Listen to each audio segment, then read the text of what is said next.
Good morning, everyone. My name is Diane Hessen. I am CEO of Salient Ventures and a board member of NACD New England. Thank you for joining us for our virtual program, Artificial Intelligence, What Every Board Director Needs to Know. Before we get started, we've got a couple of housekeeping items. First, a reminder to remain muted throughout the program. If you have questions, put them in the chat. There is no need to wait until the Q&A portion of the event to submit questions. If you've been to our events before, you know that we monitor the chat box during the panel discussion and intersperse the questions as they come up. Next, we know many of you want to receive credits for this program. To receive credit, we need to know your first and last name. Please make sure your full name is visible on your Zoom window. If you're on this call via phone, just send an email to Larissa Rivetto so that you can receive credit. Okay, finally, the panelists and moderators' statements and opinions are their own and not the views of the company with which they work. Okay. We have some sponsors to thank today. I would be remiss if I didn't thank all of our chapter sponsors. The continued loyalty and support of these organizations underscores the important role of NACD. It is their support that allows us to fulfill our mission of delivering the world-class, director-centric local programming and peer-to-peer sharing of insights that is vital to advancing excellence in the boardroom. Today, we are highlighting two very special spotlight sponsors, Arent Fox Schiff and Protiviti, who have continued to support our mission of excellent corporate governance. Thank you to those two organizations, especially today, for your support. And now I'm going to hand things over to our panel. I think you're in for a real treat. As I've had a quick preview of today's slides. So if you are wondering whether you can get a copy of those slides, the answer is yes. And now it's my pleasure to introduce today's moderator, Stephen Smith. Stephen has been researching AI and building companies with it since 1979. He has recently written up 6 case studies on AI accelerators for the Journal of Business and Artificial Intelligence. Steve regularly asks ChatGPT to explain complex journal articles about AI to him at a level that a high school student could understand them. And now I will turn it over to Stephen. Thank you, Diane. Very happy to be here today and pleased to introduce our speakers. Jeff Saviano is a principal at EY Consulting, where he advises commercial enterprises and governments on the risks and opportunities of AI. He is also a business AI ethics leader at the Edmund and Lily Safra Center for Ethics at Harvard University, and has an appointment at MIT to study ethics and AI, and teaches at the Boston University School of Law. Teresa Hillary Clark is a former managing director in the investment banking division of Goldman Sachs, is a member of 2 Fortune 500 boards, and she is also a member of the advisory board of the Digital Data and Design Institute at Harvard Business School. So welcome to our speakers. And again, very, very pleased to be here. This is an exciting topic. So our structure here will be that the 3 of us will give a brief 5 to 10 minute overview of some topics. Then we're going to have some questions that I will pose to our esteemed speakers. And then we'll open up to questions at the end for you. So please, I encourage you, write down any questions you have and put them into chat, and we will address them at the end. So let me kick off. I'm going to share my screen with some slides.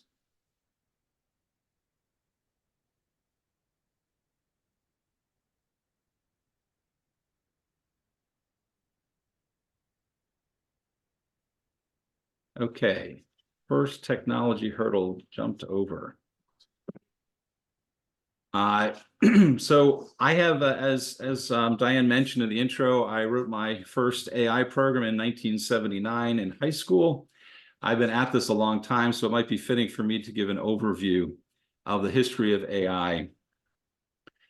In preparation for this panel, I asked several folks who are directors what questions they have about AI for their boards.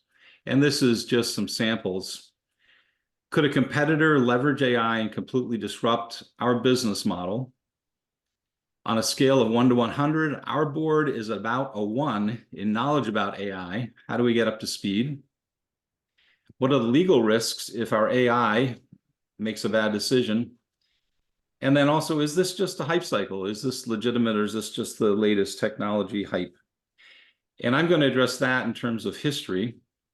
My first slide here is there is a hype cycle for AI. It's been going on for a while.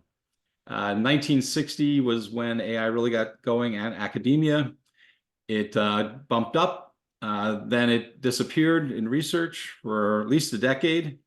Then in 1980, it bumped up again, both in academic and commercial side.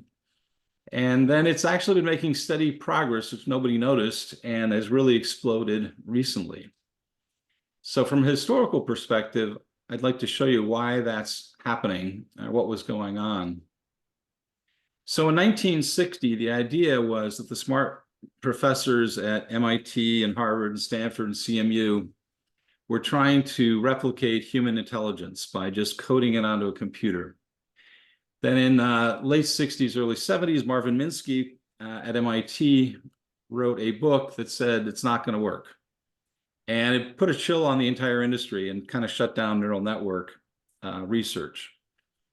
Then in the 80s, there was something called the Fifth Generation Project in Japan, which got everybody in the US all excited because they were building artificial intelligence. And we built something called expert systems. And this idea was, let's just do a bunch of rules. If we're diagnosing somebody has the flu, we say if they have a high fever and their skin is pale and this, then they have the flu. The problem is these systems were crafted by humans and they got very complex and they collapsed under their own weight. And that was a big fail because a lot of money was spent, not just academic research. And what happened then was a change in philosophy. Rather than creating an artificial intelligence, we decided to have them learn. And this idea of machine learning came into being. And that really started things cooking in the right direction. 2010, there was a breakthrough in something called deep learning, which is also neural networks, just bigger, better. And then the huge breakthrough, which launched what has happened today, is something called transformers.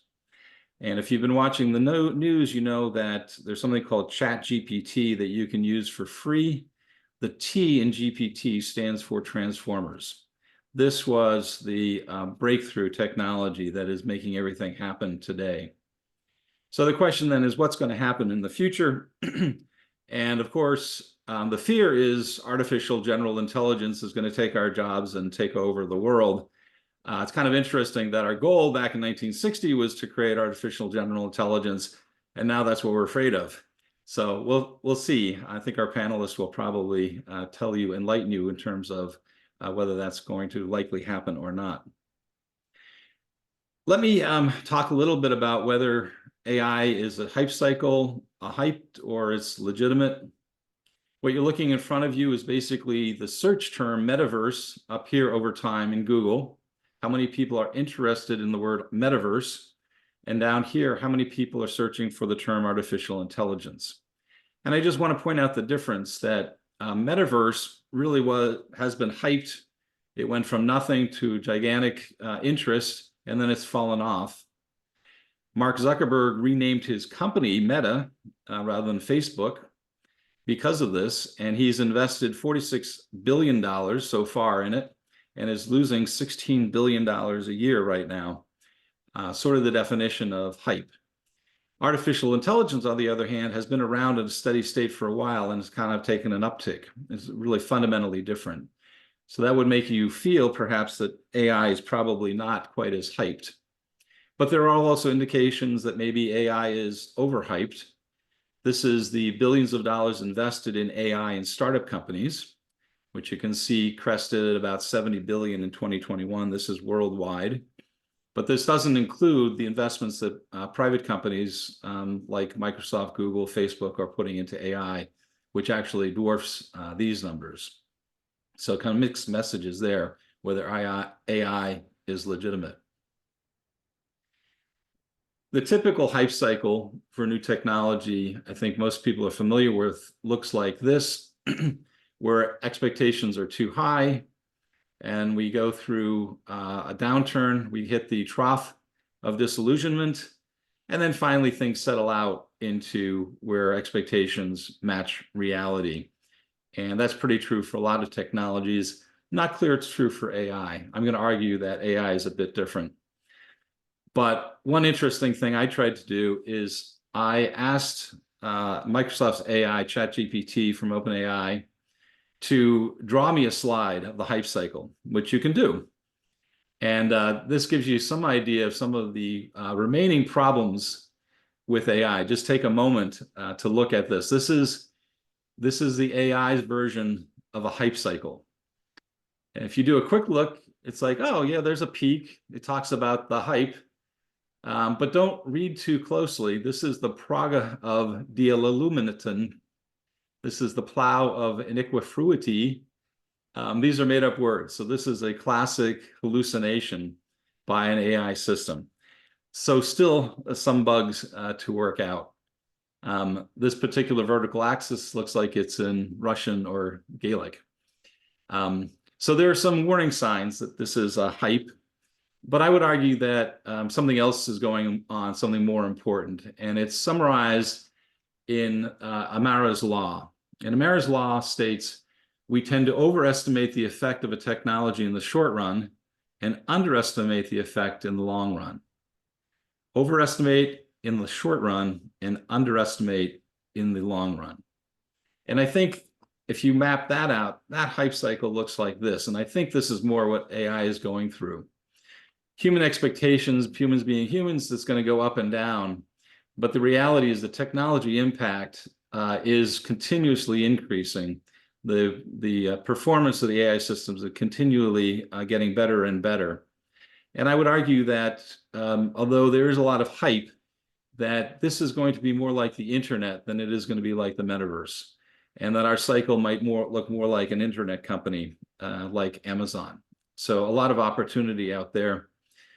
If you're interested in more about this topic, I just wrote a journal article using an AI accelerator to build an AI core competency, 6 case studies. You can download it at jbai.ai. That's the Journal of Business and Artificial Intelligence.ai. So hopefully that sets the scene, a little bit of background on what has gone on in the past. And now I'm going to hand it over to Jeff, who is going to talk about some of the risks of AI in some detail. So Jeff, I'm going to hand it off to you. Excellent. Thank you, Steve. Let me pull up slides.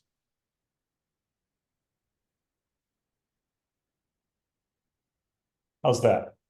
Doing okay? Looks good. Good. Okay, great.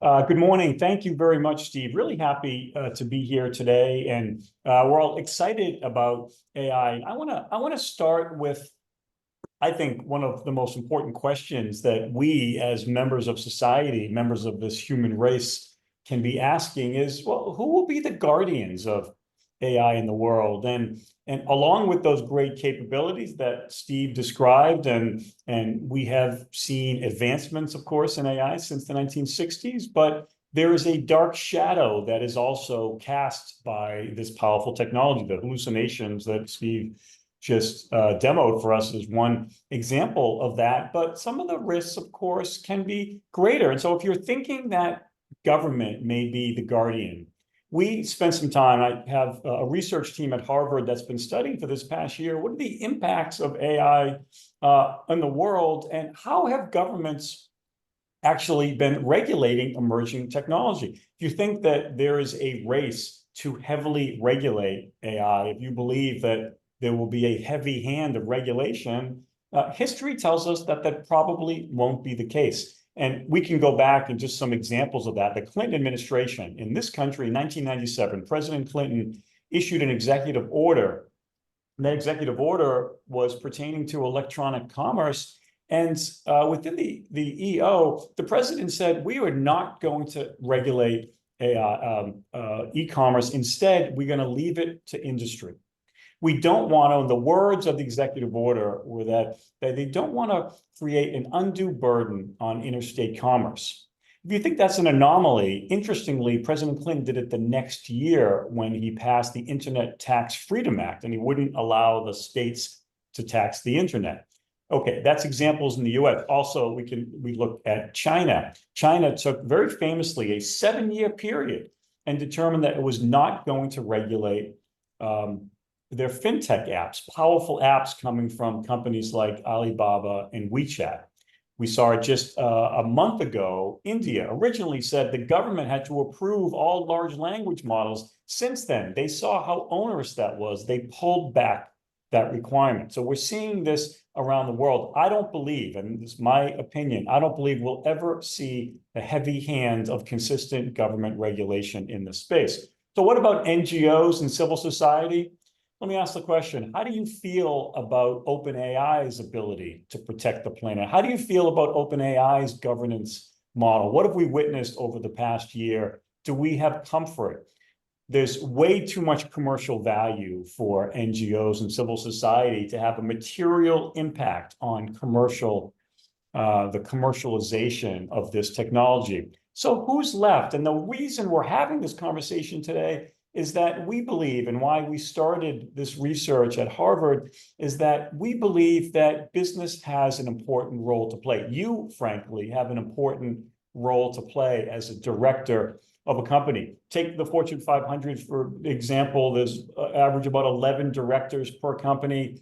We know that there are directors who have more than one seat. So there's less than 5,000 directors in the Fortune 500, and that's an important community to send this message to. So that's why we're having the conversation about guardianship. We got really interested, and in our research, we have had great mentors at Harvard and elsewhere. And one of the professors had a great suggestion that in order to understand how you, as a director, can treat the governance of AI, you really need to understand what is influencing a board today. So we spent a lot of research time. We went deep into that question. We got fascinated by the question of who will protect and who is providing this external influence over boards today. Of course, we talked about the top left, we call societal guardians, policymakers, regulators, some NGOs. We know that there's influence there. Another category we call the protectors, and those are specific stakeholder interests. It could be a labor union. All of a sudden, labor unions are waking up to the fact that their constituency could be impacted by a consumer protection agency. These are specific stakeholder interests. We're starting to see advocacy groups forming around that. Okay, the one I really want to highlight, though, is in the right, in the middle, investor custodians. We've been studying what is the influence from institutional investors, and there are three. To give you an example, Norges Bank and Legal & General have actually issued statements to their investee companies of what they believe responsible AI governance looks like. We know that that is only going to increase. When we come back together in a year and talk about it, there'll be 25 investors who have issued statements and are interested in what governance looks like. So to understand, to put ourselves in your position of what does it mean to be a director, I think we have to first understand where's the influence coming from. Of course, and as we talked about, there are certain risks, and I won't drain the slide. You've heard about the intellectual property risks and where are we going to come out. Most legal scholars believe that in the US, we have a fair use exception to intellectual property rights and protection, and this will take years to play out in the courts. The problem with some of these risks, and what makes it hard for you, is that there's competing priorities. So, for example, this notion of explainability if you as a director, and some governments may require that AI is explainable, that means you have to explain the outcomes. The problem is that many of these systems are black boxes, and that creates some risks and it creates some tension. Which do we want? Do we want the most powerful AI systems in the world? Those cannot be explained. And so that tension that creates and the risk that creates, we think, is incredibly important. Some of these risks, of course, you've been dealing with data privacy and regulatory compliance, and other issues are unique to generative AI, like the hallucinations that Steve demoed for us. But there are, of course, certain risks involved that we have to pay attention to. Okay, at Harvard, one of the places that we started, and we got feedback from meeting with dozens and dozens of boards, that there's a screaming need for a framework that was ethics-led and ethics at the center. And so we came up with this approach, and we heard from so many boards saying the place that we want to start is what is the legal requirements. And so the first two levels of this framework, we call, these are must-do activities, and there's a series of actions behind every one of these layers. These are non-AI specific and AI specific mandates from government. Many directors said, we, of course, will comply with the law. And so this blue layers represents what legal compliance looks like. Opportunities to go further, and this level 3 we call conscious capitalism. And we found in our research that there are many, many actions that companies can take that are not only good for their business, preserving reputation, driving profitability, but they're also good for the world. And so why wouldn't you do that? And so we call that conscious capitalism, and we have been amassing actions that you can take at that level. I've been heartened by the fact that many companies said, we want to go further. And so we created a higher level. This level, the actions here may actually not produce an ROI for your business, but they're good for the world. And we did this because so many directors and boards said, what if we want to go further beyond level 3? So we call these actions that you could do if the board was so inclined. Lots behind this, but we wanted to just sort of tease it and show that we've got a new framework to help boards understand and take action on your AI programs. When we showed that to the leading ethicist at Harvard Business School, he said, okay, I like it, but it doesn't go far enough. And he urged us to add this layer, representing fundamental human rights. Some of them are codified, but many of them aren't. And so we have specific actions that boards can take to ensure that we're preserving human rights that could be at risk with some of these systems. All right, I am a lawyer, and even though I know it's early, but never too early to brief a couple of cases. So if it's okay, I want to just take a few minutes and go through quickly some of the important cases that are driving governance for boards. And of course, you know about Caremark, and 10 years later, the case Stone v. Ritter stands for the proposition boards need to do two things in their risk management. That's it, two things. You need to have an information system. How is information, how does it get to the board? And what they call the protective standards rule. If something happens, we call this the red flag rule. You have to take action. That's it. It doesn't have to be the best system in the world. It needs to be a system. And we've been operating under this model essentially since Caremark in the mid-90s. Then we had a case in 2019 called Marchon. Marchon says, if the risk impacts a mission-critical area of the company, then we expect more from boards for mission-critical operations and the risks associated with that. Just last year, the court ruled that cybersecurity is mission-critical. And that, we think, is an important development here, that I think AI is following that same trajectory. Okay, I want to spend just a minute on these two cases I think are the most important, and ask you for takeaways from my presentation today. This is one of the most important elements. 2021, the Boeing shareholders sued the board, and they said, we didn't think you did enough to protect not only the company, and of course, this relates to their 737 MAX issues. The court did something it has never done before. The court said, we don't think you did enough to protect stakeholders. not shareholders, but stakeholders. Who's at issue in this case? It was the customers on the plane, perhaps people on the ground who would be impacted by an air disaster. But what's important for you and for your AI programs is that there is now a legal link from this important decision where the court said, boards, we need you to protect stakeholders, not just the shareholders. One last case last year in McDonald's, really important, very tough set of facts, sexual harassment claims against some senior leaders of the company, a bear of a decision, but the court did something it had also never done before. It extended all of what you're seeing on the page here, all of this risk management and these duties that a board member has. The court said, with all due respect, directors sometimes are in and out of the company once a quarter. Management is there every day.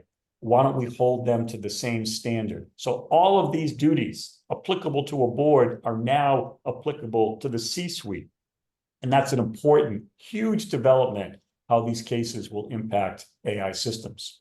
Quickly, I wanted to just flash this. We have done some research on boards and how to manage. We looked at every S&P 500 company, and we found that there are 67 of the 500. That's it. 67 have a technology committee. That is growing, and you see the incidents by sector on the right. And there's some really interesting models of subcommittees to audit committees and how they're forming them. Some are cyber focused, some are about risk, some are about innovation and growth, but there's a clear trend towards using a technology focused committee at the board. All right, I will close with this: 5 actions that I believe you should consider taking today to manage your AI programs and how you oversee management of AI systems in your company. First and foremost, important, my old boss used to say, we need a single throat to choke. If something goes wrong, a single leader from management who is responsible for managing AI risks. The second element is the Caremark rule. You need to have those 2 prongs, regular updates from management, but also you've got to act on any red flags that happen. Can't stress enough, because global regulation will not happen that quickly. We need to ensure that ethics is taken seriously at the board, front and center, critically important. Urge you to experiment. I'm excited for the next part of our panel today. We're going to show you a real demo of some of this experimentation, what it can mean. Get your hands dirty, use it. You've got to read 1,000 pages before some board meetings. Use generative AI to help you in that endeavor. And then lastly, think about tech committees. Think about what that can mean, because we see a clear trend developing. Hope you take something away from these 5 actions that you can bring to your board. Steve, back to you. Great. Thank you, Jeff. That was, wow, in 10 minutes. That was really very interesting, your view on kind of government not being heavy-handed, and the examples of China not regulating fintech and India pulling back on the LLMs. And I love that structure you had for the must do, should do, could do. Tremendous. Let me hand it off to Teresa now, and she will speak on the more positive side of all the stuff that we can do, opportunities with AI. So Teresa, the floor is yours. Great. Thank you very much, Steve and Jeff. As we prepared for this session, we agreed that Jeff and I are sort of counterparties to one another. Jeff started with the risks, and I'm the optimist that is certainly a tech enthusiast, and I'm going to do a demo and talk about the business opportunities that I see both on the revenue and the expense side for AI. And quite specifically, let me go ahead and share my screen with you. I would like to start. Can everyone see my screen? I think you can. This is what my agenda is. We've got 10 minutes, and so I fortunately speak fast. I'm going to start, as Jeff said, doing a demo, looking at how ChatGPT can be used to create an AI strategy for Benihana, the Japanese restaurant chain, and then talk about the evolving role of the CEO. And I'm sorry that my screen is covering things. Then we're going to have talk about questions that board members should ask their CEOs. So let's get right going with the with the demo. So I'm going to get out of here and go over here to ChatGPT. I do have the paid version of ChatGPT. I will confess that. So mine is a little bit more than what you might get for free, but nonetheless, I think that we all know that it's garbage in produces garbage out. And so the additional value from paying is that you get more current data and a few more bells and whistles if you pony up an additional $20 a month to have the paid one.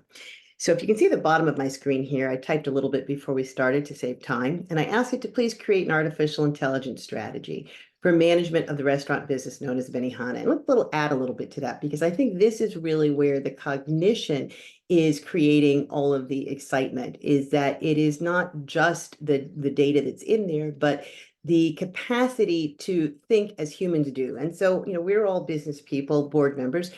We hire a lot of consultants. So let's ask it not just to come up with a strategy, but let's say, let's ask it to pretend that you are a management consultant at McKinsey. So that'll save us all a lot of money if we can get ChatGPT to do that for our companies and put a head start in the way we think about things. So let's just press the go button and see what it does for us. So of course, we know that it is trained based on the data that is out there. There is a fair amount of public data that exists for Benihana.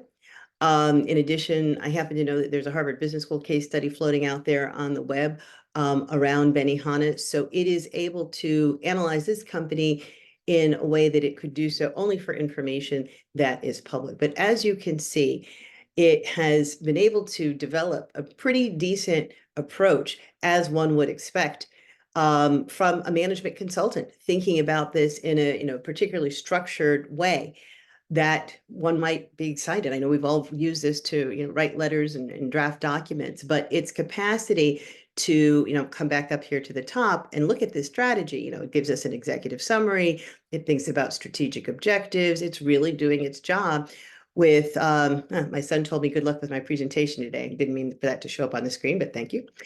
In any case, it shows here the strategic objectives and the key initiatives. It's doing what we asked it to do, to think like a management consultant. And it's looking at how we might think about predictive maintenance in the business, personalized customer engagement, looking at a way to improve customer loyalty and satisfaction. What is the expected outcome from that? Higher customer retention, increased average spend per visit. It can help think about dynamic pricing models, optimizing pricing strategies to maximize revenue. This is, I think, a very important way to also think about what AI can do for us. Not only we understand how it can reduce expenses, but this is a way in which it can also optimize revenue, thinking about new products, thinking about how to optimize pricing to increase revenue. Other ideas that our ChatGPT today has are customer feedback analysis, continuously improving service quality, sales forecasting, and labor optimization. And here it gives us an implementation roadmap, what we might do in the first 3 months. Assessment and planning, to do pilot programs, months 4 to 6, full-scale implementation, months 7 to 12, and then to think about continuous improvement. It's given us some ideas for KPIs, operational efficiency, customer experience, financial performance, employee productivity. Pretty good, eh? And then it has opportunities and risks. So let's take this a little bit further and say, as a management consultant, we'd like you to express the strategy above in the form of a 2x2 matrix. No good consultant doesn't create good slides in 2x2 matrices. So let's see how our ChatGPT does with that. All right, let's see what it can do with this information. Okay, it thinks about some dimensions. It's a good way to think about it. Easy to implement versus challenging to implement, and high impact versus low impact. So it gives us some ideas on easy to implement, personalized customer engagement. We could have an AI-driven CRM and chatbots. We could tailor the marketing and promotions. We could do some sales forecasting and labor optimization. Harder might be to have an AI-driven inventory management and dynamic pricing models and predictive maintenance. So in any case, it's certainly doing its job as we asked it to, and it provides some additional information, some explanation as to each of these quadrants. So I'd say it's doing a pretty good job of being a management consultant. I hope that you would agree. So let's take it a little bit further, though. Let's see what else we can do with this. Let's ask it to summarize all of this, because we know that this is another one of its strengths, is summarizing. Just as Jeff mentioned, using it to summarize large amounts of data is certainly very helpful. So let's ask us to summarize the opportunities and risks for Benihana. Benihana's transformation into an AI-driven company. And let's see what it gives us.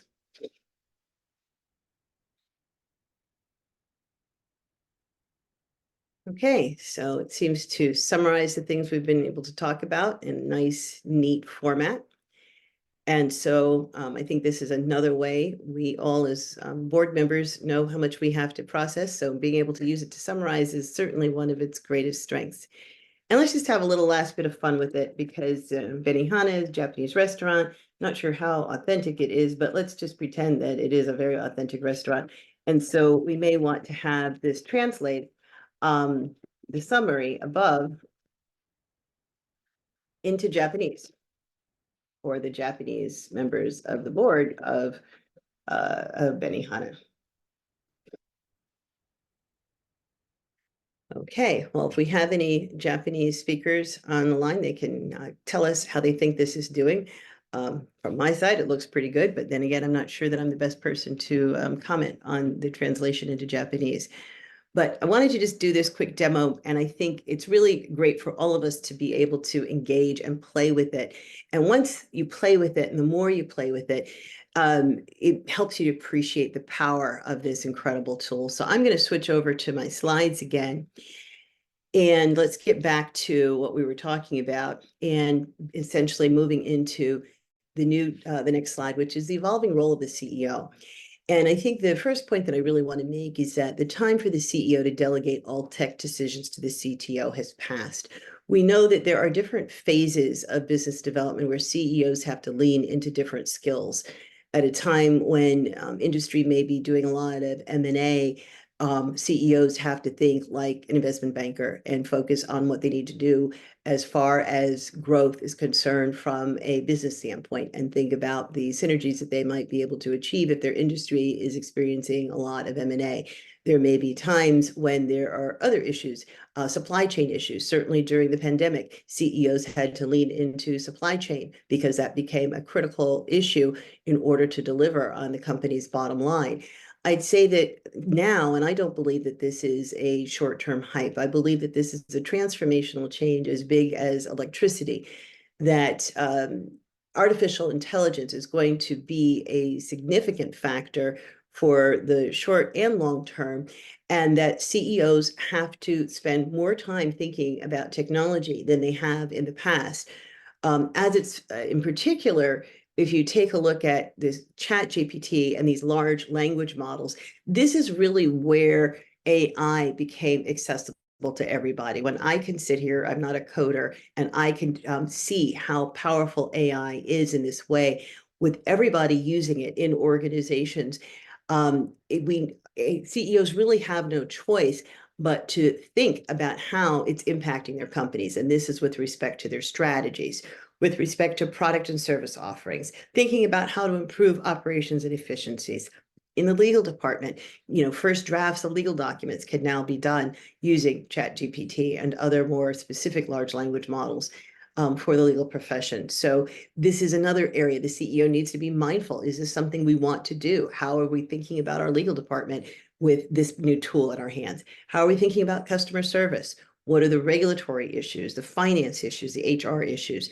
So CEOs really have to lean into this part of their job in a way that they may not have done in the past. The buck stops with the CEO with respect to tech these days. So here are examples of a few, quote, tech decisions that CEOs should be weighing in on today, more so than ever. The first one is an example of hardware and software procurement, which they previously probably just delegated to the CTO and didn't want to spend a lot of time on so they could get on to more interesting things. But now, because of the central nature of the technology and how it impacts the business, there are important decisions like should our hardware and software be centralized or decentralized? We're a global corporation. Do we want to have different systems in different markets? Do we want to have different systems in different parts of the company, different functions?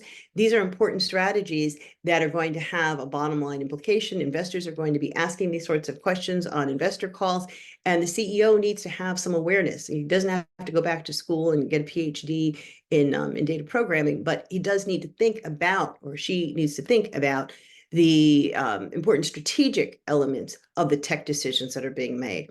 Another example with ChatGPT being the leading form of AI that is so accessible today, the large language models is the generic term to describe what a ChatGPT is. And again, this notion of garbage in versus garbage out.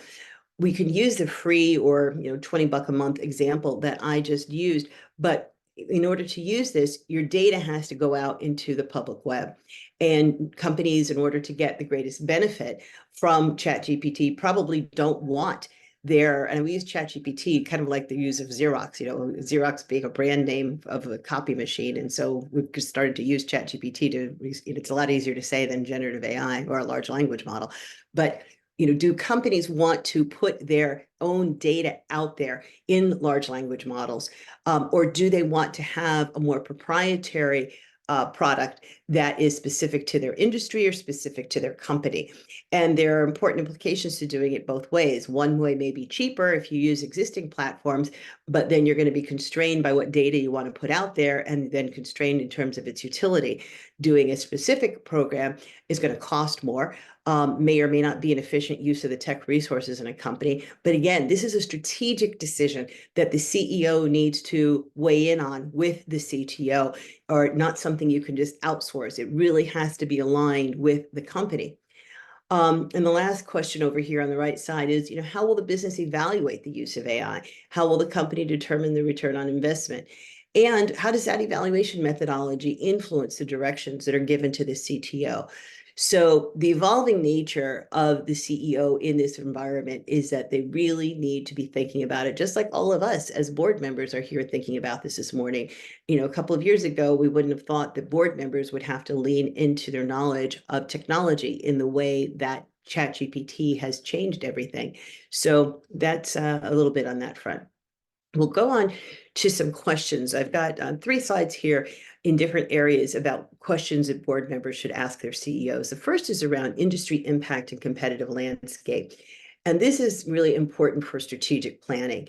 I think as board members, we should be asking our CEOs, do we have a high-level understanding of how AI is going to impact our industry? How is that going to happen in the short term? How is that going to happen in the long term?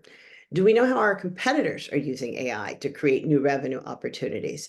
How are they reducing costs and gaining efficiencies? There's been a lot more attention paid to the reducing cost side, but it's also creating new revenue opportunities, and we need to make sure that we're not missing the boat. Do we have the right in-house talent to develop an AI strategy, or do we need to hire a third party to help? And many companies probably do need to hire a third parties, because this is not necessarily the type of expertise that has existed within the company up to this point. It's quite different than making sure that we have our network running, but we need to have thinkers that are broad and understand the trends and can see the future in terms of where AI is going. And so I think for a lot of companies, it means doing some new hiring, both internally and possibly third-party advisors. And how are we confident that our business strategy is future-proofed in light of AI? So around industry impact, those are some questions that I think we should be asking CEOs. Let's see if we can get this thing to go to the next page. Okay. Organizational structure. This is another area that is quite significant and needs to be aligned with the overall company, because AI is demanding everyone's attention, from us as board members down to the hourly workers. And I think that it's important for board members to ask CEOs, do you think that you have the right resources, maybe maybe the CTO, to support your high-level decision-making? Because so many decisions now need to be taken into need to take AI into consideration. Does the CEO have what they need? Another thought is that as we go down this path in this brave new world, the CEO really needs to have the CTO really on call, not just for some formal, structured AI strategy plan, but to think dynamically as the CEO is having conversations with the marketing department. You need to make sure that we have AI being considered and that we've got the CTO in that room thinking about how our marketing plans can take advantage of the opportunities that AI presents.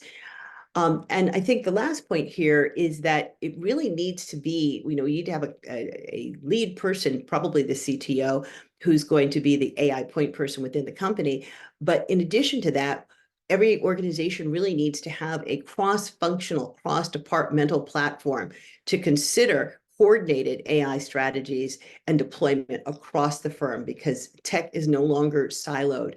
It really there needs to be a two-way communication street where tech is really responding to the evolving and dynamic changes that the different functions are seeing, so that when the marketing folks see that competitors are using AI to target and identify customers better, then they need to make sure that they're engaging AI in that conversation. If you have a back office operation, perhaps in a foreign country, maybe in India, making sure that the operations folks are thinking about how they can use AI to make those operations even more efficient than they are today. So this conversation needs to be taking place in more than just the structured technology conversations, but in so many conversations that a CEO is having on a day-to-day basis. And then the last questions that I put up here are around institutional AI capacity building. And that's around building AI into the organization's cultural DNA. Do we have a clear policy for all staff to encourage creative and creative uses of AI while protecting the company's data? And this is a really important matter, and one that I think if you do nothing else, we need to make sure we do. And it's similar to the early days, I think, of the internet, where some companies just put prohibitions on their staff from using the internet to go to Google and places like that because they didn't really know how to control. But over time, they figured out that these are tools that allow employees. I mean, it sounds crazy when we say that in 2024, but I'm sure many of us remember working at companies when we couldn't surf. I worked at Goldman Sachs, and I certainly recall when we couldn't access the internet. And to think about that in today's context, over time, we've realized that the technology is actually a production partner with staff, not something to be feared. And so, going deep in immediately and thinking about how we can encourage staff to use AI to add to their productivity while protecting the company's data, I think is something that everybody should do. Secondly, what cultural shifts are needed to foster innovation in general and the use of AI? And in this area, I think that one of the important messages to communicate to staff is that the AI really is not meant to take their jobs. And so how do you encourage people to use it in ways that will be helpful? And companies are finding that when staff are invited to talk about their use of AI, they come up with really productive ideas and ways that improve efficiency, as opposed to being told what to do from the top down. So some organizations need to think about how their cultures can listen from the bottom up, not just us as board members going top down, protecting risks, but how can we take advantage of the knowledge that they have on the front lines in front of customers to know how to improve our use of AI? And is the HR function aligned with long-term goals? Is the use of technology being considered for every role, including HR functions themselves? Every function in the company can probably benefit in some way.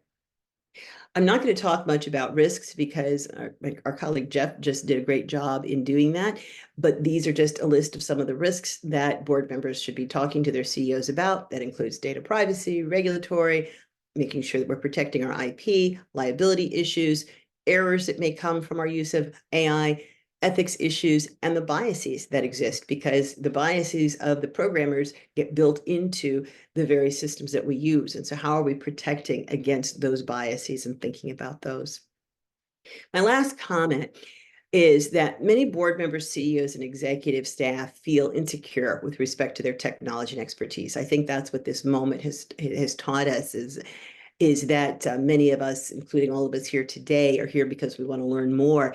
And many of us are not from the tech background. Many of us do not come to this with a degree of expertise, and we don't feel as board members that we really know enough in order to be helpful.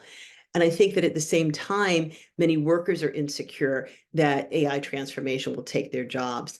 But the point that I want to make here is that AI is, and I think that Steve commented on something along these lines in his remarks, AI is just an important way in which business and society at large are having a moment of growth right now. And I would encourage board members to think about AI as you might think about anything else, as you might think about climate change, as you might think about ESG, as you might think about social issues that came up during the moment of George Floyd, as you might think about how to handle the pandemic. I think we're constantly being challenged to think strategically. And that's really where we as board members can add value to our organizations, and making sure that the company's leadership is winning the hearts and minds of all the stakeholders internally and externally, that both educates them on the evolving technologies and communicates that the company's use of AI is there to help humans minimize undertaking repetitive tasks that technology can now do, not to replace them, and to using and to make sure that staff know that AI's goal is to empower them to leverage their uniquely human skills to bring that out and make their jobs more interesting and allow them to have greater influence and greater efficiency in their time by doing those things that only humans can do. And this stuff is not perfect, as we all know. And none of it can just be taken off the shelf. It's sort of a first step. It provides a first draft, but then requires human intervention to do the things that only humans can do. And so I think that that's an important role that we as board members have, is to make sure that we're thinking about this in the same way we would think about any of the other major shifts that we were required to consider as we execute our role as board members. And that's the end of my presentation. Terrific, Teresa. That was wonderful. I'd like to point out to our directors in the audience that when Teresa was doing that really cool demo of ChatGPT live, which is very courageous to do a live demo, it was really a symbiotic relationship. There was a back and forth, and I think that's the way a lot of people use ChatGPT now. Like, let me get some ideas. That's a good start, and then you can refine them. So it's really not the case where at least ChatGPT is taking over our jobs right now, but it really is an accelerator for people who are using it. And great point, Teresa. The list of questions for the CEO.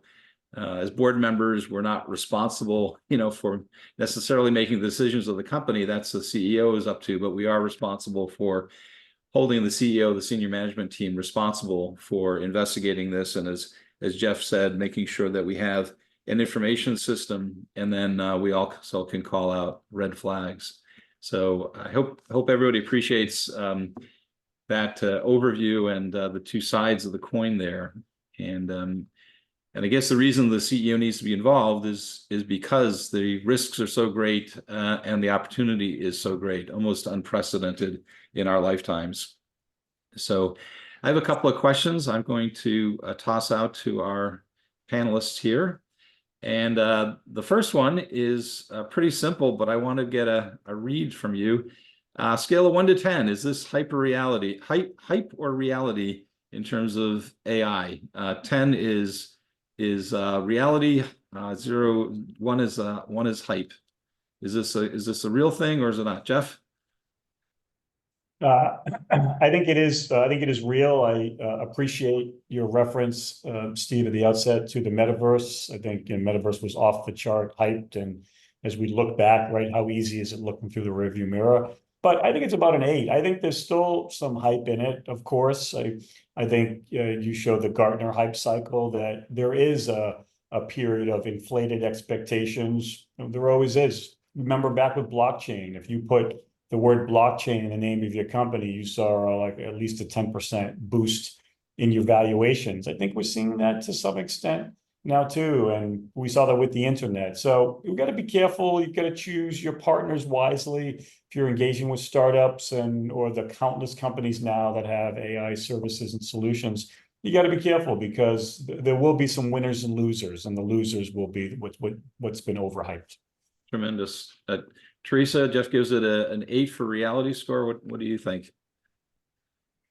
Yeah, I think that there's no question as to how significant it is. And that's the reason for doing the demo, is that all of us can see the implications for this in our businesses, in our personal lives, in our charitable activities. I mean, just the use and the applications are endless. So I don't think that it's hype in that regard, but I think that we do need to be mindful of the limitations and think about how to implement it in thoughtful ways and strategic ways. And so, to Jeff's point, putting the name in we're not going to all change, add AI to the names of our companies and, see the valuation go up just overnight because of it. But I think that, just like in early days of the internet, if you had companies that were just had a lot of eyeballs, were able to get huge valuations. But over time, as things simmered down, the markets realized that it wasn't about eyeballs. It was about, are you adding true value? Are you generating revenue? Are you using the internet to deliver a service that is sustainable and can deliver sustained earnings? And I think that we're kind of in that moment. So to the extent that there's hype, it's by utilizing the term and just throwing it out mindlessly, because we think that everyone has to have an AI strategy. And I think over time, there's an excellent report that McKinsey has done. If you haven't seen it, it's available online. The state of AI that they did in 2023. And I think that they just put out an update just in the last week, the state of AI in 2024. And in that report, they acknowledged that 2023 was the year that everybody started to use generative AI. And so there's an excitement in that regard. But 2024 is a time when companies are actually being more thoughtful as to how they are deploying it, not just as a fun little thing to try around the office, but really truly integrating it into their business operations and figuring out how to derive value from its use. Great. Given that there is some risk with AI, how do you detect and avoid the bleeding edge? How do you detect when maybe your technology folks have gone too far, too excited about this new technology? What are the warning signs of going past what's appropriate? And we'll start with you, Teresa. Yeah, I think that I would reiterate part of what I said before. I think that this is the job of the CEO to figure that out. I don't know that board members need to think about that. I think that it would be part of how you evaluate your CEO is the CEO actually engaging AI in a way that is accretive to the company. And I think that that's all that really matters at the end of the day. Are they doing something, using it in a way that is accretive, and are they protecting the company at the same time? And those are the 50,000-foot level questions that I think board members should be concerned about. What are your thoughts, Jeff?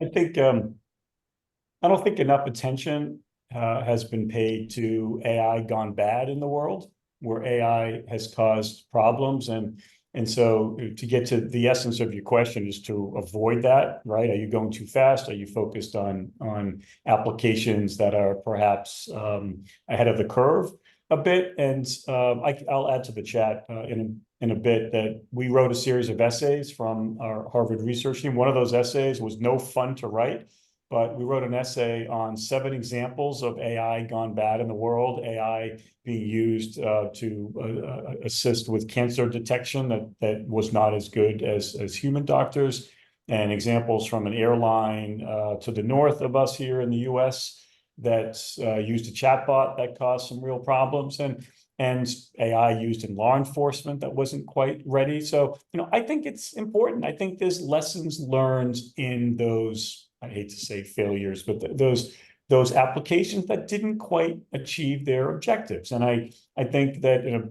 every board meeting I'm with, we provide a copy of it and we urge to spend a little time. I think that's good. That's good hygiene. Having said that, there is a flurry of companies that are launching use cases. And part of it is there's a bit of a frenzy. You want to make sure you're keeping up with your competitors and everybody's itching. And if you're not doing anything with AI, then you're going to be perceived as falling behind.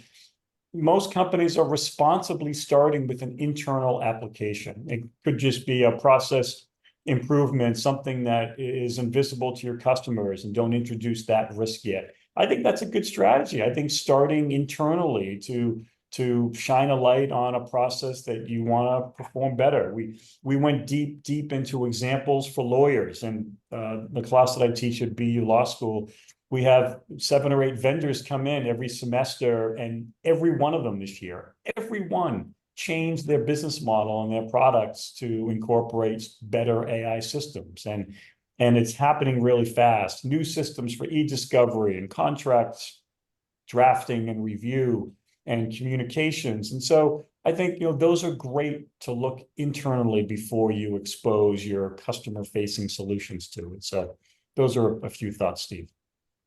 Great. One question along those lines that we got from the audience is in terms of uploading your information to a large language model that's on the cloud. What are the risks there?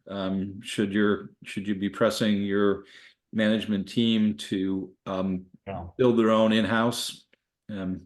Jeff, you want to? Yeah. If you take one thing from today's discussion, don't do that. Don't submit confidential information. There was a study by a company called Cyberhaven Labs. They got access to 1.6 million instances of use of ChatGPT. What Teresa just went through, 1.6 million instances of using it at a company. So they must have checked the URLs, and they found not dozens or hundreds of examples. They found thousands of examples of what appears to be confidential information going in. My favorite example, Steve, there's a chief strategy officer thought it was a good idea to take the proprietary cutting-edge strategy document of the company, put it into the public version of ChatGPT, and ask for a PowerPoint presentation. Don't do that. You're exposing, just like that, you've exposed your confidential information. For the lawyers in the audience, you could destroy privilege that way by putting information in. And so, it can be difficult, though. And I have to just tell a quick story. When I talk about this in my class, and I was as incredulous then as I am now, saying, how could you possibly do that? These are public systems, and you're the safekeeper of this data. How could you put it into the public domain? And a few students stopped me and said, you have to give us more credit, that when we're using these systems, it's like you're talking to your cousin. You lose sight of the fact that it's so personal. You're having a conversation, and it doesn't seem like you're releasing confidential information to the world, but you are. And I thought that was so interesting from a view from Gen Z, that it's perhaps easy to see how that could happen. And so we've been using platforms like this to urge people. So what are companies doing? They're creating their own internal instances of it. We have that at EY. It's called EY Cube. It's essentially ChatGPT that is protected, so we can put confidential information in it.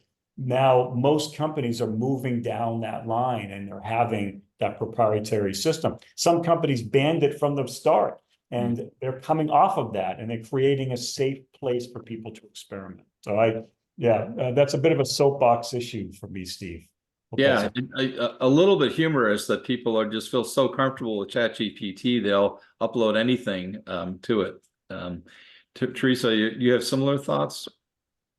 Absolutely. I mean, I think that, as I said in my remarks, I think probably the one thing that every company should do, if nothing else, is develop a policy around the use of generative AI, because we know that people are going to be using it from their work computers and using it to improve their work that they do on a day-to-day basis. And I think that where we as companies need to protect ourselves is to have clear policies about what platforms can be used, what platforms cannot be used, what data can be used, what data cannot be used.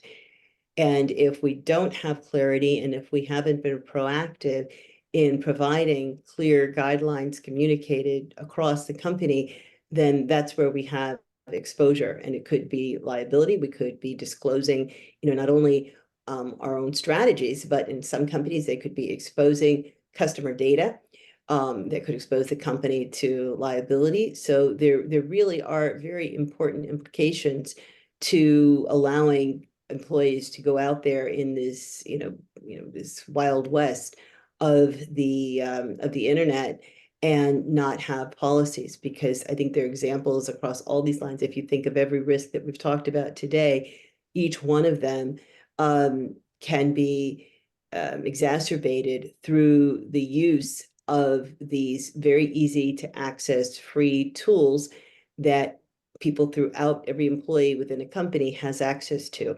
So it's just really critical to ensure that your company has clarity around what can and cannot and should or should not be done. It seems like having at least some form of a policy statement is required yesterday almost, right? I mean, just something, anything to start to set guidelines, just even for stuff like that. That is really interesting. What on the positive side, what companies, industries do you think will benefit the most from AI, say in the next couple of years? If you're heavy manufacturing, if you're building bridges and rockets, and maybe generative AI isn't such a big help to you. If you're in the legal profession or marketing, it may be a tremendous changer, game changer. Teresa, what are your thoughts in terms of what industries are going to be most changed by generative AI? Well, I hate to keep referencing them, but I love this McKinsey report and learn a lot from it. And I think that in this most recent McKinsey report, they go through their survey, which shows which industries are benefiting, or I should say, employing it and finding that it's having an impact to the greatest degree on their bottom line. And certainly the leading industry that McKinsey identified is professional services. And you can appreciate why that might be the case. You can see how consultants can certainly benefit from it through our demo today. You could imagine how law firms are using it to start drafts of legal documents. And those seem to be the organizations that are using it to have most quickly integrated generative AI into their core business functions, at least at this moment. But in addition to that, it's being used quite widely now in marketing, particularly around personalized marketing, using large data sets to understand what, oh good, I see somebody put it in the report. Thank you, Diane, put it in the chat. So there's a link to it right there so everybody can read it. I don't have to read it for you. But yes, I think that marketing is an area that has benefited and is benefiting, and marketers are certainly using it to figure out how to customize offerings.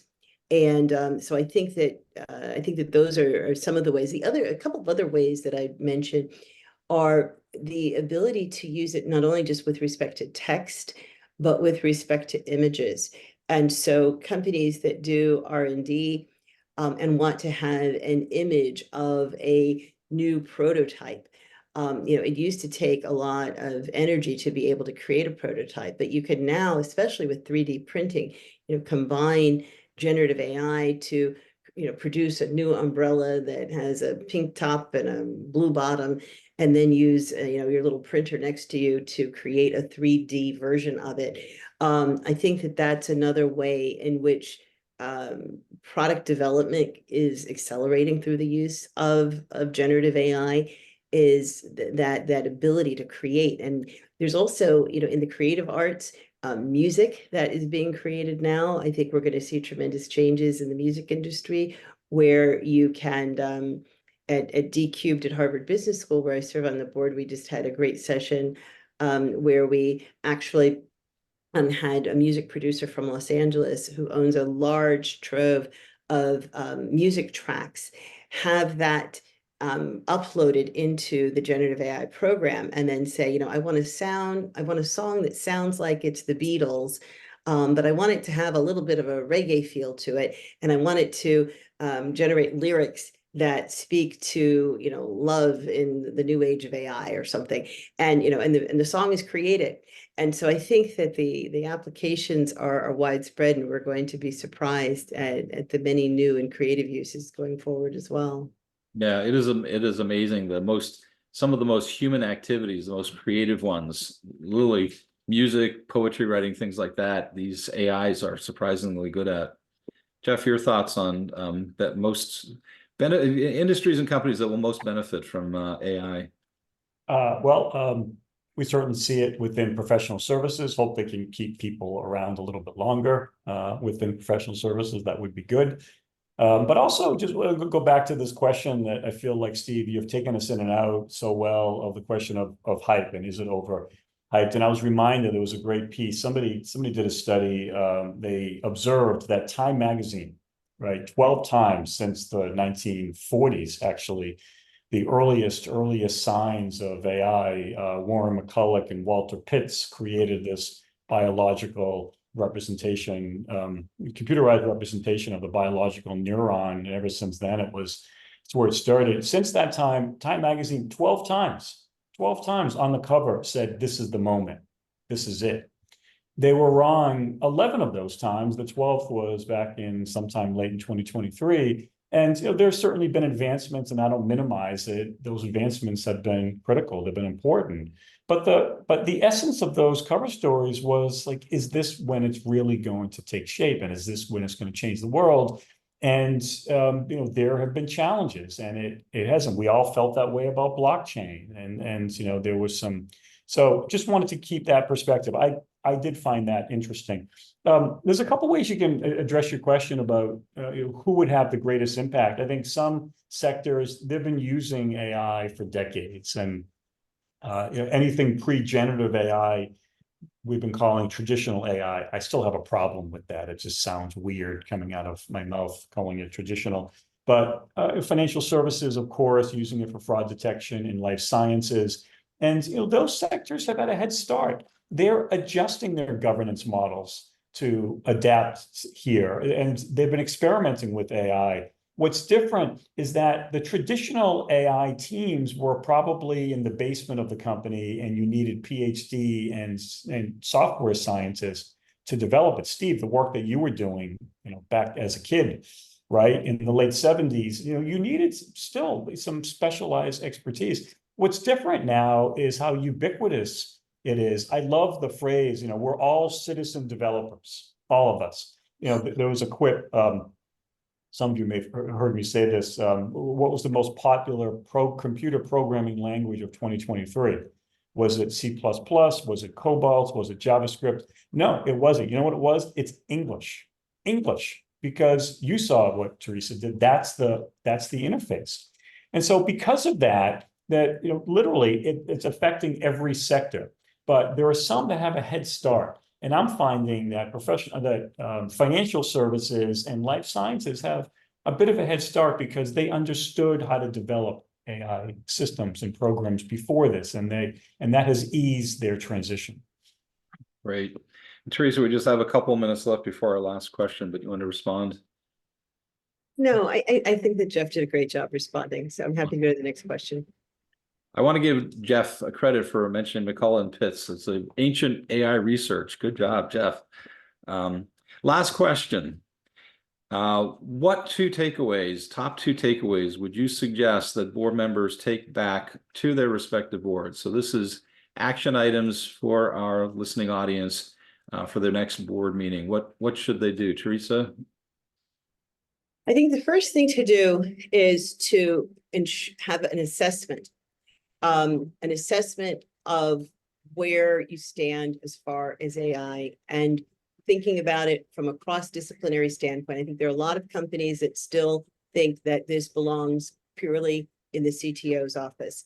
So I would strongly encourage companies to bring together all of the key internal business leaders to talk about where they see both opportunities and risks So I think that a cross-functional internal assessment, determining whether they have the right resources or need to bring in outside resources, I think would be step number one. The second one is, and I see there's been some conversation in the chat about this, is around policies about what to do immediately. I think you used the term yesterday, Steve, in terms of policies. And so thinking about how staff are using existing technology like ChatGPT. And as someone said, a policy is one thing, but what are the implications? I saw that in the chat. What do you do if someone violates the policy? Really thinking about how to provide guidance, not just to cover ourselves sort of policy, but what meaningful guidance can you provide that encourages people to use it productively, and what meaningful way can you protect your company? That's going to be different for everybody, but I think that it requires deep engagement with the CEO and the business leaders. Great. And what are your thoughts, Jeff? I'm going to answer it as a lawyer. Is that okay? Even That's though perfect. it's more 9 o'clock in the morning, is it okay to answer it that way? I'm going to, of those 5 takeaways from my presentation, I want to anchor on the minimum standards. I agree completely, Teresa, with your recommendations, but I want to highlight, like, what are the minimum standards? And again, the lawyer in me says that, I want to convey, what do the courts say you have to do before you can get to any of the elevated actions that you can take, and whether it's from a risk management or whether it's to take advantage of the opportunities, do the minimum standard. Those are the 2 elements of Caremark. You need an information system. I'm surprised still, we talked to some boards that don't have it. AI should be on every agenda. There should be a system for how you as a board receives information from management. That's not universal yet across companies. You've been facing that with cyber. Could treat it in some ways. Cyber, of course, is more defensive, and AI is a mix of offense and defense. But the first requirement is you need a system. And the second, again, is that red flag. And it's amazing to me. There are things that are happening, and this technology does have wide repercussion for communities and society. And if there is a red flag and you receive that information as a board, the courts say you have to do something. And so lots of other things, from experimentation with it, getting your hands dirty, doing what Teresa did, getting in there and doing it safely. That's all great, but meet the minimum standards first. Great. Diane, we have a couple of minutes left. Do we have time for one more question, or are we going to wrap up? Sure, go for it. So my favorite question, 4 years from now, not too far into the future, but not tomorrow either. If it's 2028, looking back, what has been the biggest headline? What's been the most exciting thing that's happened in the last 4 years in AI? If you could predict, I'll let Jeff go first, or.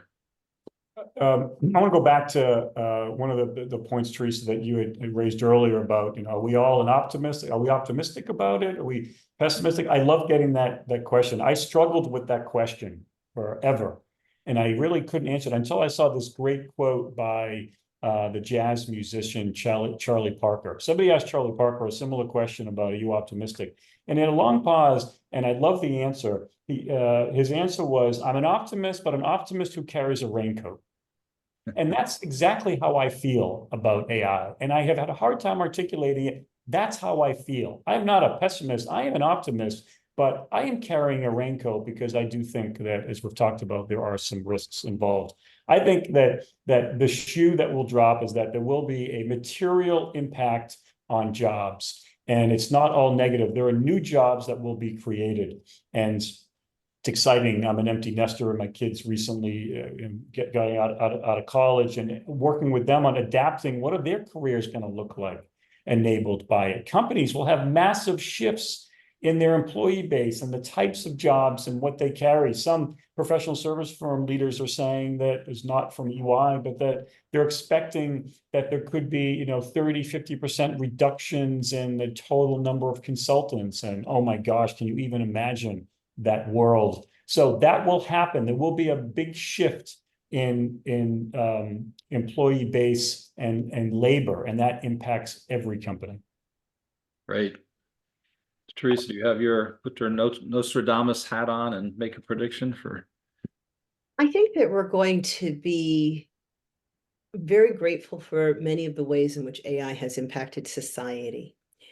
I think that, for example, in clinical trials and drug discoveries, the ability to use data to find what works from a medical standpoint, to have more personalized medicine, to have drugs get through trials faster. I think that all of these are going to be some important ways that AI is going to help us. I think some of the new chatbots coming out that can be used for mental health, to support people who might be suicidal, and having a chatbot that they can access, because we know certainly during the pandemic there was limited access to mental health professionals. I think that we're going to see some of these important ways that AI is able to help us advance important societal needs. I think in education, we're going to see that it's not about cheating and having kids write term papers using ChatGPT, but I think learning to engage generative AI as a learning partner. Can students use it in a way that gets rid of some of the more mundane tasks and forces us to teach them more in terms of critical thinking? How do we use it to learn more, not to substitute for important fundamental skills that need to be developed, but how do we use it to advance health, education, and things that are going to be quite meaningful to us as a society? I think that's the part that I'm excited about.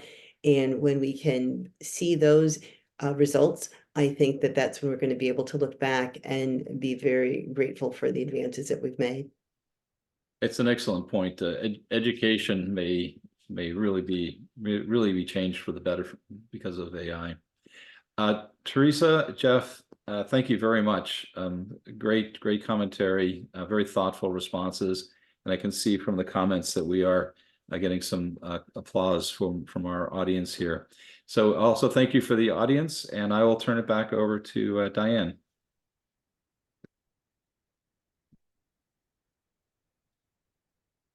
All right. Wow. Well, Stephen, Teresa, and Jeff, what an interesting session. I don't know about the rest of you, but I started with ChatGPT, and then I said, all right, I'm spending the $20 a month. I'm going to do 4.0. And I can't get enough of this. I've shamelessly taken photos of many of your slides, even though I know we're going to have copies of them, just wanting to have your insights right away. So thank you for taking the time to educate us. Before you all leave, we have a few quick announcements. First, our program calendar is filling up. So we hope you'll join us at one or more of our upcoming events. I want to highlight one that we're hosting. It's a sequel to today's event on July 17th. It will be a hands-on, in-person event with practical sessions on how AI is being used inside the company. Next, we have an upcoming day-long program on June 13th, Advanced Topics for Experienced Public Company Directors. I've been to this in the past. It is a great program designed for directors who have experience serving on public company boards or very large private for-profit boards. And on June 26th, we're going to host a virtual event, Navigating Election Year Politics and the role of the board. So you can go to our website and see a complete list of all the upcoming events. Finally, don't forget the survey. The link is in the chat, and it will be in our follow-up email, which you'll receive later today. Please take a moment to fill it out. If you can fill it out now, we really do read what you say and value your input, and we'll use your comments to shape future programs. So thank you to everyone for attending. We look forward to seeing you at our next event, and have a wonderful day.